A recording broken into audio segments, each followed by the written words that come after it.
కాకుమే.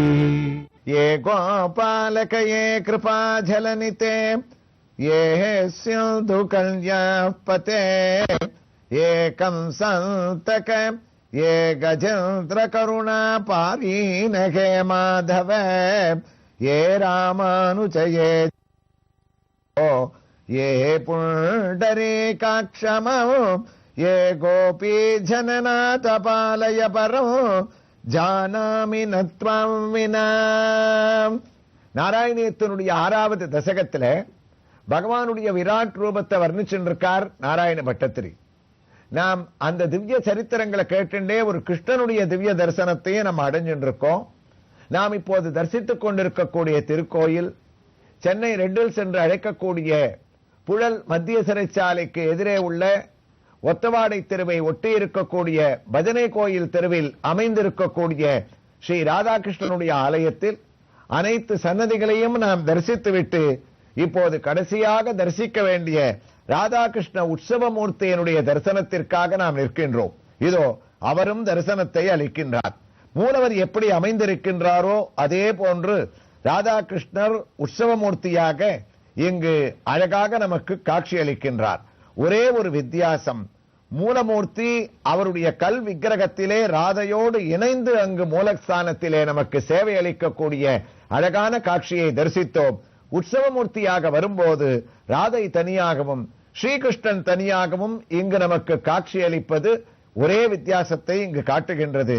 உற்சவமூர்த்தியினுடைய திவ்ய தரிசனத்தில் நாம் அவருடைய திருவடியானது இடது திருவடியை வலது திருவடி மேல் போட்டுக்கொண்டு உயர்ந்த கிரீடங்களை தரித்துக் கொண்டிருக்க திறந்த நேத்திரங்களுடன் தன்னுடைய திருக்கைகளிலே அழகான புல்லாங்குழலை தான் தாங்கிக் கொண்டு வேணுகோபாலனாகவும் இங்கு காட்சியளிக்கக்கூடிய அழகான ஒரு வைபவம். அது மட்டுமா, சிகப்பு வெள்ளைக்கல் கலந்த பச்சைக்கல்லும் சேர்ந்த பதக்கத்தையும் தான் சார்த்திக் கொண்டு புல்லாங்குழலை அதரத்திலே வைத்துக் கொண்டு தான் வாசித்துக் கொண்டிருப்பது போன்ற அழகான திருமேனியோடு நமக்கு காட்சியளிக்கக்கூடிய ஸ்ரீகிருஷ்ணனை தரிசித்து இதோ ராதையினுடைய திவ்ய தரிசனத்தையும் நாம் அடைகின்றோம். சாய்ந்த கொண்டையோடு பச்சை திலகத்தை தான் சார்த்திக் கொண்டிருக்கக்கூடிய ராதா தேவியானவள் அழகான திருமாங்கல்யத்தையும் சார்த்திக் கொண்டிருக்கின்றாள். ஆண்டாள் நாச்சியார் போலவே ஒரு கிளியும் இவளை அலங்கரிக்கின்றது. கொச்சு வைத்த அழகான நீண்ட பின்னல் ராதாதேவியினுடைய அழகுக்கு அழகு கூட்டுவதாகவும் நமக்கு பரவசமான திவ்ய தரிசனமாகவும் அது அளிக்கின்றது. அது மட்டுமா, அந்த பின்னலிலே சிறிய சிறிய இதோ ஆச்சரியமாக தரிசித்துக் கொண்டிருக்கின்றோமே கல் வைத்த சிறிய சிறிய பற்பல பதக்கங்கள் அலங்கரிக்க அழகான திருமேனியோடு ராதையும் அழகுக்கு அழகு சேர்க்கக்கூடிய கிருஷ்ணனும் ராதா கிருஷ்ணனாக இங்கு நமக்கு சேவை சாதிக்கக்கூடிய திவ்ய வைபவத்தோடு நாம் நாராயணியத்தின் அடுத்த ஸ்லோகமான 6வது தசகத்தின் 4வது ஸ்லோகத்தை பட்டத்திரி கம்பீரமாக இதோ குருவாயூரிலே தொடங்கிவிட்டார். குருவாயூரப்பா, தொத்பிரம்மரந்திர பதமீஸ்வர விஸ்வகந்த சந்தாம்சி கேசவகனஸ்தவ கேசபாசாக உல்லாசி சில்லி யுகலம் திருகினஸ்ய கேகம் பக்ஷ்மானி ராத்திரி திவசோ சவிதா ச நேத்ரே. கிருஷ்ணா, உன்னுடைய பாதம் பாதாள லோகத்தில் ஆரம்பிச்சு சிரசானது பிரம்மலோகம் வரைக்கும் முடிஞ்சதுன்னு உன்னுடைய பாதாதி கேசத்துல என்னென்ன உலகங்கள்லாம் நீ அடக்கின்றிருக்கேன்னு நாங்கள்லாம் தரிசனத்தை அடைஞ்சோம். அடுத்த பரிணாமத்துல பார்த்தோம்னா வேதத்திலேந்து சூரியன் வரைக்கும் உன்னுடைய சிருஷ்டி கிரமத்துல உன்னுடைய பகவத் ரூபத்துல எப்படியெல்லாம் அடங்கி இருக்கார்னு இந்த ஸ்லோகத்துல பட்டத்திரி வர்ணிக்கிறாராம். பிரம்மரந்திரபதமீஸ்வர விஸ்வகந்திரக. பிரம்மரந்திரம் அப்படின்னா அந்த சிரசனுடைய உச்சின்னு பேர். அந்த உச்சியில சுவாமிக்கு என்ன தரிசனம்? அந்த உச்சி சிரசு ஒரு பக்கம் பிரம்மலோகமா இருக்கு அப்படின்றது நமக்கு தெரியும். இன்னொரு பார்வையில நான் பார்த்தேன்னா, குருவாயூரப்பா, உன்னால் படைக்கப்பட்ட 4 வேதங்களும் ரிக்வேதம், யஜுர்வேதம், சாமவேதம், அதர்வண வேதம்னு சொல்லக்கூடிய 4 வேதங்களும் எனக்கு உன்னுடைய சிரசனுடைய உச்சியில தரிசனத்தை அளிக்கிறது நாரா. அழகான ஒரு பரிணாமம். பகவான் வேதத்தை எங்க எடுத்து தரிச்சுருக்கார்னு சொன்ன, எந்த சிரசுல உச்சியில கிரீடங்களும் பல கல்வைத்த பதக்கங்களும் பகவானுடைய மயில் தோகையும் நம்ம பார்த்தவுடனே கவருமாறு ஜொலித்து கரிஷ்யதீதி கிருஷ்ணகான்னு நம்மள ஆகர்ஷணம் பண்றதோ, அப்படிப்பட்ட உயர்ந்த இடத்துல வேதங்களை கொண்டு பகவான் வச்சிருக்கிறதே நமக்கு என்ன உணர்த்துறதுன்னு பட்டத்திரி. வேதம்தான் ஒரு மனிதனுக்கு மூலம், அதுதான் வேர். அந்த வேத ஸ்வர வாக்கியங்களை படிக்க முடியாவிட்டாலும் அதை பாராயணம் பண்ணக்கூடிய இடத்துல நாம உட்கார்ந்து கேட்டாலே சர்வ பாபங்களும் நமக்கு போறதாம். அதனால தான் வேதத்தை படிக்க முடியாதவர்களுக்காக பகவான் ராமனாகவே அவதரித்து ஸ்ரீ ராமாயணத்தையே வேதத்தையே ராமாயணமாக வரவழைச்சான்னு நமக்கு புராணங்கள் சொல்றது. வேத வேத்யே பரே புன்சி ஜாதே தசரதாத்மஜே வேத பிராச்சேத சாதாசி சாட்சாத் ராமாயணாத்மனா. ராமாயணத்துக்கு இருக்கக்கூடிய ஒரு பெரிய பெருமையே என்னன்னா, வேதத்தை எங்களால படிக்க முடியல, சில பேர் தான் படிக்கலாம்னு ஒரு வகையறுத்து அதுக்கு வச்சதுனால, கட்டுப்பாடு வச்சதுனால நாங்கள்லாம் புண்ணியத்தை அடைய முடியாதேன்னு குறிப்பாக பெண்கள்லாம் வியாசரிடத்துல கேட்டாலாம். அப்போ பகவான் உச்சியில தலையில இருக்கக்கூடிய தொத்பிரம்மரல்ரபதமீஸ்வர விஸ்வகல்த சந்தம்சிகே சவகனஸ்தவகே சபாசாகா.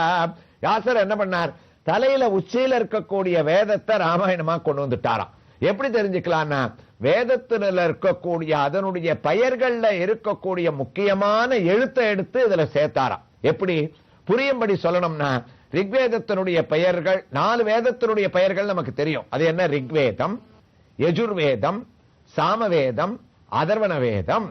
அப்ப ராமாயணம்னு எப்படி பேர் வச்சார் அப்படின்னா, அந்தந்த வேதத்துல இருக்கக்கூடிய பகவானுடைய தலையில உச்சியில இருக்கக்கூடிய அந்த வேதத்தினுடைய பெயர்லேருந்து முக்கியமான எழுத்து அந்த தலையில இருக்கக்கூடிய வேதத்திலேருந்து இழுத்துட்டாராம் அவர். அதாவது ரிக்வேதத்திலேருந்து ராவ எடுத்தார், சாம வேதத்திலேருந்து பகவான் சிரஸ்ல இருக்கிற அந்த பேர்ல இருந்து மாவ எடுத்தாராம், யஜுர்வேதத்திலேருந்து யாவ எடுத்தார், அதர்வண வேதத்திலேருந்து நாவ எடுத்தாராம். எல்லாத்தையும் ரா ம ய ந அப்படின்னு சேர்க்கும் போது என்னாச்சு, ராமாயணம் அப்படின்ற அந்த பேர் அதுக்கு வந்ததுனாலேயே பகவானுடைய உச்சியில் இருக்கக்கூடிய வேதமே வேத பிராச்சேத சாதாசீத் சாக்ஷாத் ராமாயணாத்மனா.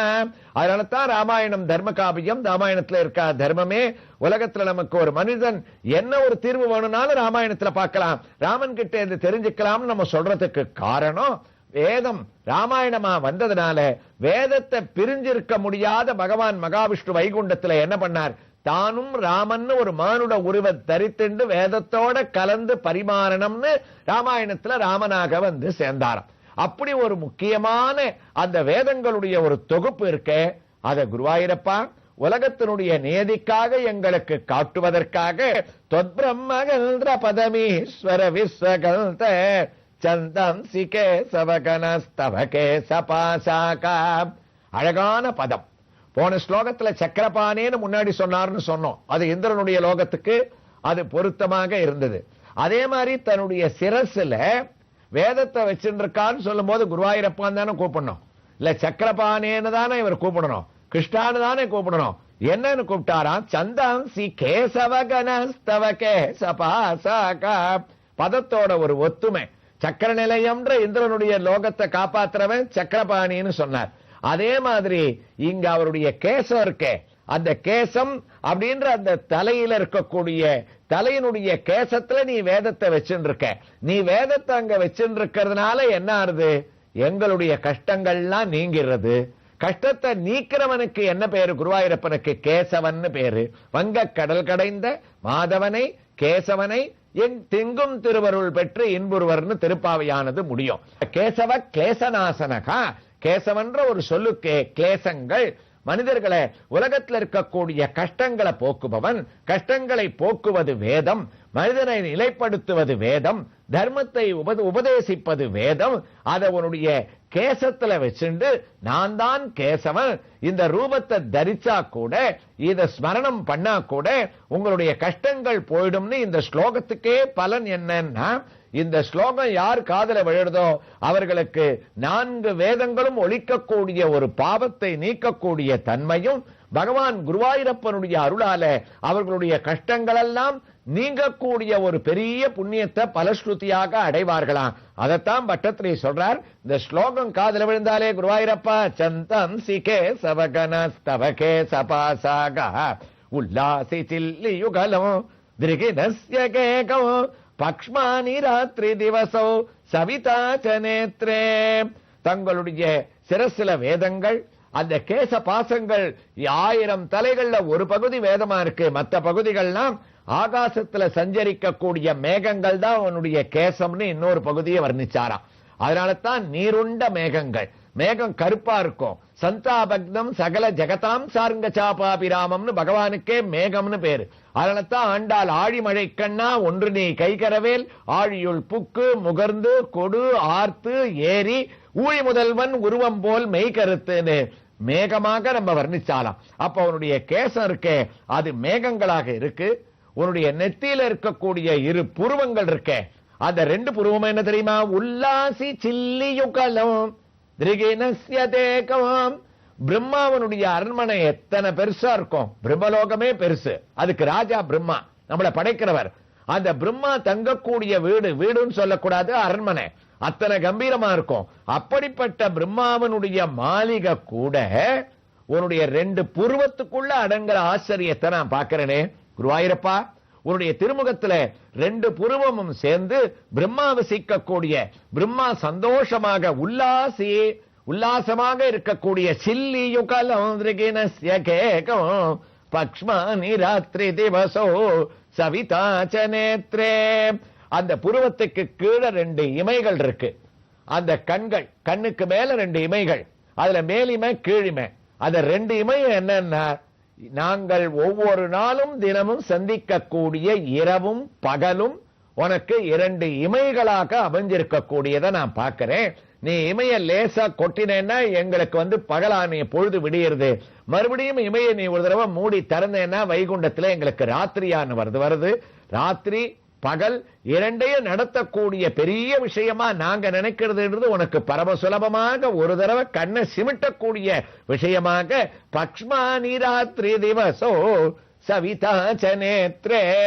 அப்ப குருவாயிரப்பா உன்னுடைய உச்சி வேதமாயிடுத்து, கேசங்கள் மேகங்கள் ஆயிடுத்து, புருவங்கள் பிரம்மாவோட மாளிகை ஆயிடுத்து, கன்னிமைகள் ராத்திரி பகல் ஆயிடுத்து.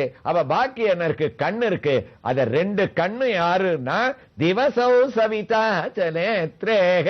சூரியன் தான் 2 கண். ஏன் சூரியனை இவர் கண்ணாக வர்ணிக்கிறார் அப்படின்றதுல ஒரு பெரிய தத்துவமே இருக்கு. அவர் சூரியனை கண்ணாக வர்ணிக்கக்கூடிய அழகோடு பகவானுடைய வர்ணனையை எவ்வாறு தொடருகின்றார் என்ற ஒரு வைபவங்களை எல்லாம் இங்கு எழுந்தருளி இருக்கக்கூடிய ராதாகிருஷ்ண சுவாமியினுடைய திவ்ய ஆரத்தியோடு இவரிடம் உத்தரவு பெற்றுக்கொண்டு நாராயணியத்தின் அடுத்த பகுதியில் மற்றொரு ஸ்ரீகிருஷ்ணனுடைய திவ்ய தரிசனத்தோடு நாம் தொடர்ந்து கேட்கலாம்.